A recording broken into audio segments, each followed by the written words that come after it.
സുഹൃത്തുക്കളെ, സെയ്ദ് കൈ യൂസർക്കാർക്ക് എല്ലാവർക്കും നമസ്കാരം. ഞാൻ നിങ്ങളെ പരിചയപ്പെടുന്ന 2009-10 രജിസ്റ്ററിലൊരു സാൻഡ്രോസിങ്ങാണ്. സാൻഡ്രോസിങ്ങിൽ GLS ആണ്. AC പവർ സ്റ്റിയറിംഗേ വരുന്നുള്ളൂ. വേറെ വണ്ടിക്ക് അപാകതകളൊന്നുമില്ല. തട്ടുമുട്ട് റീപ്ലേസ്മെൻറ്റോ മേജർ ആക്സിഡൻറ്റോ കാര്യങ്ങളോ ഒന്നും ഇല്ലാത്ത വണ്ടിയാണ്. സിംഗിൾ ഓണർ വണ്ടിയാണ് കേട്ടോ. വണ്ടി എന്ന് പറഞ്ഞാൽ അപാര വണ്ടിയാണ്. വണ്ടിക്ക് ഒരു സ്ക്രാച്ച് പോലും കയറിയിട്ടില്ല. ഒരു ടച്ചപ്പ് പോലും കയറിയിട്ടില്ല. വണ്ടിക്ക് സ്ക്രാച്ചോ കാര്യങ്ങളോ അതേമാതിരി അടിയിൽ തുരുമ്പോ പേച്ച് വർക്കോ കാര്യങ്ങളോ ഒന്നുമില്ല. വണ്ടി അത്രയും ക്വാളിറ്റിയാണ്. ക്വാളിറ്റി പേരും ക്വാളിറ്റിയാണ് വണ്ടി. ആവശ്യക്കാർ വിളിച്ചോളി. 2010 രജിസ്റ്ററിലെ വണ്ടിയാണ്. 5 കൊല്ലത്തെ പേപ്പറുണ്ട്. അതായത് റിന്യൂവൽ, ഇൻഷൂർ, എല്ലാം പുതിയതാണ്. ടാക്സൊക്കെ പുതിയതാണ്. ഒരു ടച്ചപ്പ് പോലും വണ്ടി കയറിയിട്ടില്ല. അതുകൊണ്ട് എല്ലാ ഭാഗവും നീറ്റാണ്. ആവശ്യക്കാർ വിളിച്ചോളി കേട്ടോ. ഇതിനെന്ത് വിലക്ക്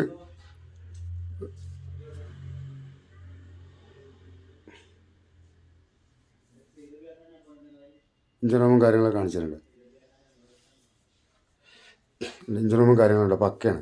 ആ കമ്പനി വന്ന അതേപോലെ തന്നെ ഉണ്ട്. ഒരപാകതയില്ല വണ്ടി കേട്ടോ. ആവശ്യക്കാർക്ക് ഒരു ചെറിയ പാർട്ടിക്ക് സുഖമായിട്ട് ഉപയോഗിക്കാം. വലിയ വില നമ്മൾ ചോദിക്കുന്നില്ല കേട്ടോ. അപ്പോൾ ഈ വണ്ടിക്ക് ചോദിക്കുന്ന വില വെറും 1,10,000 രൂപ ചോദിക്കണം. പുതിയ റിന്യൂവലിൽ 1,10,000 രൂപ. ചെറിയൊരു നീക്കുപോക്കും കാര്യങ്ങളൊക്കെ ഉണ്ടാവും. ദുനിയാവിൽ നിങ്ങൾക്ക് വിലക്ക് കിട്ടില്ല വണ്ടി. ആവശ്യക്കാർ വിളിച്ചോളൂ കേട്ടോ. ലൊക്കേഷൻ വയനാടാണ്. അടുത്തൊരു വീഡിയോ വരുന്നത്. എല്ലാവർക്കും നമസ്കാരം. Good bye.